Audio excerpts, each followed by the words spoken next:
How to be an effective school leader who builds school culture. Today we will be looking at three main learning objectives. Number one, I will be able to define school culture and how these aspects can be incorporated into my school. Number two, I will be able to define my school and the community I am serving. And number three, I will be able to analyze and assess specific examples on how to effectively integrate positive school culture into any setting. All right, so before we get going into the real bulk of the specific examples on how to build school culture, it's very important to realize and understand what exactly is school culture because it is a term that gets thrown around a lot. So in order to understand it, you need to know the defining characteristics. So it is defined as the guiding beliefs and values evident in a way a school operates. School culture can be used to encompass all the attitudes, expected behaviors, and values that impact how the school operates. So it is the underlying foundation of these daily operational aspects that can be embedded into a school community so that everybody feels welcomed, loved. We are fostering their development, no matter if it is the teachers, it is students, or it is parents. This is meaning that the entire shareholders feel this value and are a part of this belief system. Now that we know what school culture is and the defining characteristics of it, let's go into the nitty gritty of what it takes to actually build a positive school culture. And the very first thing that you need to start with is number one, know your community, and then you can, number two, know who you are serving. You need to know what cultures and ethnicities people are. What cultural values are they bringing into your school so that you are not one, offending, and number two, that you can use it to your benefit to help grow that cultural awareness in your school. And something I always like to make sure I know is, are they commuting families? Are they coming from long distances? Are my kids walking in? Are they taking a bike? Do the parents even own a car? Are they having to carpool with somebody? There's so many different scenarios, and these are all the facets that need to be known before you are even starting your school year. So then number two, you can go in and start building relationships. So you know when vacations are happening, when doctor's appointments are happening, if somebody's died in the family, if there's some type of sickness, is there something you should know? It creates this trust value and this approach that makes yourself approachable so that when people don't feel awkward coming to you for questions or comments or concerns. And you build this really positive atmosphere because everybody is talking to one another. All right, second way to positively build school culture is to humanize and be silly with the students. Every day, I wear a different hat to welcome and greet all my students. I play with them at recess.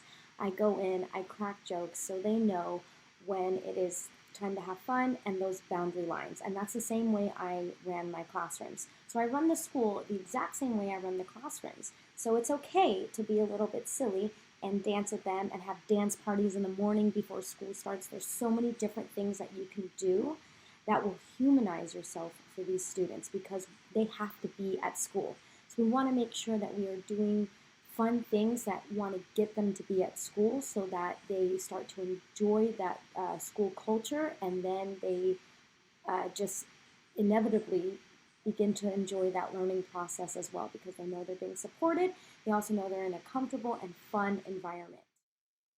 All right. Another very critical and integral thing that you need to do in order to build positive school culture is to take care of your teachers and staff. Be the servant leader. Sacrifice yourself and your time to let them know that you are in it with them and for them. And you're not being a boss, you're being a leader. Buy them lunch as often as you can. Sacrifice your time, give them breaks. Have this open door policy so no matter what you're doing at your desk, you stop it and you listen to them because they're coming in for a reason.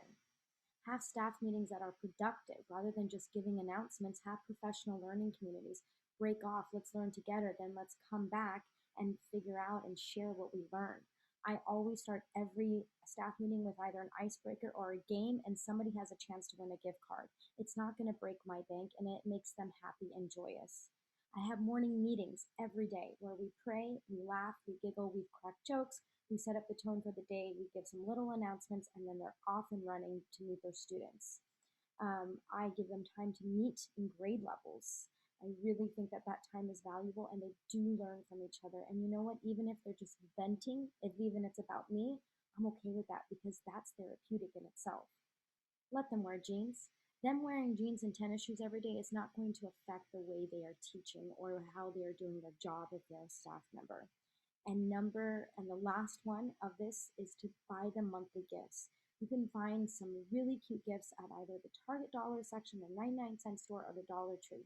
This month I gave them a little planted pot.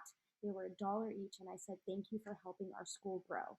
It's the thought that matters, not the quantity or the price. I feel like I could talk about school culture in a very long video. So if you are feeling that you are wanting to know more, please reach out to me and I would be happy to connect with you and teach you everything I know. But I am going to leave you on a few more aspects of building school culture that I think are still very important. Number one, I think that you should be having restorative justice practices. Make sure that your discipline policies are more about shaping and forming an individual and having them learn and reflect on why they did something as opposed to giving out punitive punishments. It does not work. Make sure that you are creating and cultivating school norms and that build values, such as Students of the Month, or you are recognizing outside achievements, such as sports. I've brought up kids that have been in wrestling or in volleyball, in club teams, and we recognize them. Students of the Month, we had already said that. Um, Also, make sure that you are having school events often. You know what you expect from your teachers. So the academics should already be there in a school setting. So you do need that social and emotional development. So make sure that you have school events and that you are keeping traditions alive and then you're also starting new ones. Make sure that the maintenance and the upkeep of the school is there. You know, people want to be proud to be part of a school community, and that goes along with making sure that, you know, the paint is up to date and the bathrooms are up to date and there's just clean fixtures everywhere. There's not spider webs and cobwebs everywhere. That little attention to detail really does go a very long way. And the last, but probably the most important, is to know that you're not perfect as an administrator. So you need to make sure that you know when you're wrong, admit to it, say you're sorry, and tell them that you are trying to be the best version of yourself. So once again, my name is Angela Mastantuano, and I would really love to connect and help to build your school communities in a positive school culture. Have a great day.